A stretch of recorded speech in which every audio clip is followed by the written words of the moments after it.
अमृत 2.0 योजना के तहत सोमवार को विधानसभा अध्यक्ष वासुदेव देवनानी ने अनासागर झील के आसपास नालों की ट्रैपिंग प्रणाली के उन्नयन और सुधार कार्य के साथ ही अनासागर झील के कायाकल्प कार्य का शुभारंभ किया। यह कार्यक्रम वैशाली नगर में आयोजित हुआ, जहां पर जनप्रतिनिधि, अधिकारी और स्थानीय लोग मौजूद रहे। करीब 22 करोड़ 60 लाख रुपए की लागत से किए जाने वाले इस महत्वपूर्ण प्रोजेक्ट के शुभारंभ के अवसर पर विधानसभा अध्यक्ष देवनानी ने कहा कि इस कार्य को लगभग 6 माह में पूरा करने का लक्ष्य निर्धारित किया गया है। उन्होंने कहा कि इसके साथ ही एसटीपी सीवरेज ट्रीटमेंट प्लांट को भी सुचारू रूप से संचालित किया जाएगा, साथ ही समय समय पर पानी की गुणवत्ता की नियमित निगरानी की जाएगी।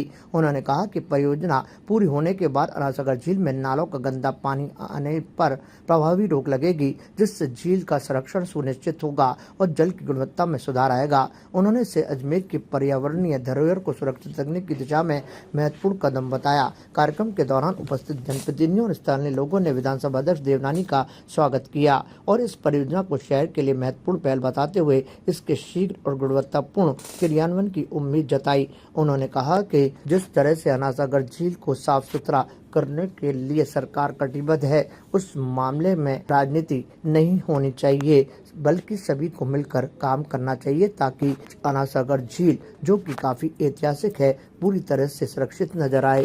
अनासागर अजमेर की हृदय है, हमारा गौरव है, बहुत पुरानी झील, और उसमें समय समय पर पिछले वर्षों से गंदगी की शिकायत आने लगी। कभी जल कुंभी आई, जिसके कारण से कभी मछलियां मरी, और फिर उसके बाद दुर्गंध भी आई। और ये आज का नहीं, इस वर्ष का नहीं है, ये मैं भी यहीं का रहने वाला हूँ। पिछले कई वर्षों से ये बरसात से पहले हुई है और उसके बाद बरसात के पानी आने के बाद समाप्त भी हुई है। लेकिन यह ठीक हो, इसके लिए जो सर्वे कराया उसमें लगभग छोटे बड़े 20 नाले आए, जिससे 6 नाले तो ऐसे जो बड़े नालों के साथ कनेक्टेड है।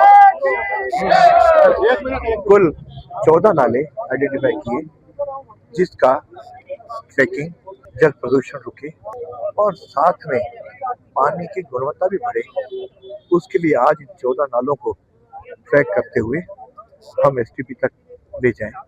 इसलिए 22 करोड़ 60 लाख की जो परियोजना बनी, उसका श्री गणेश किया। मुझे लगता है आगामी 6 महीने में यह पूरा हो सकेगा। और उसके साथ यह एसटीपी जो पुराना बना हुआ है, उस एसटीपी में पहले 13 एमएलडी का बना है, 7 एमएलडी का पता नहीं क्यों सुस्ती से कोई पूरा नहीं हो पा रहा था। मैंने अधिकारियों को किया है, अगस्त माह के एंड तक वो एसटीपी भी तैयार है।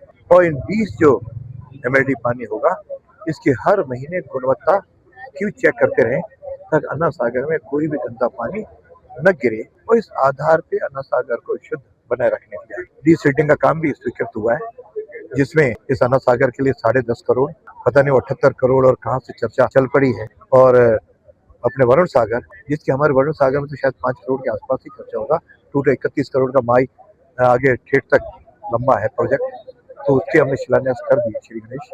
तो मुझे लगता है कि इसके कारण से कैचमेंट एरिया भी बढ़ेगा। ताजा खबरों के लिए देखते रहें सरेराह न्यूज। अपना फोन उठाएं और सब्सक्राइब करना ना भूलें।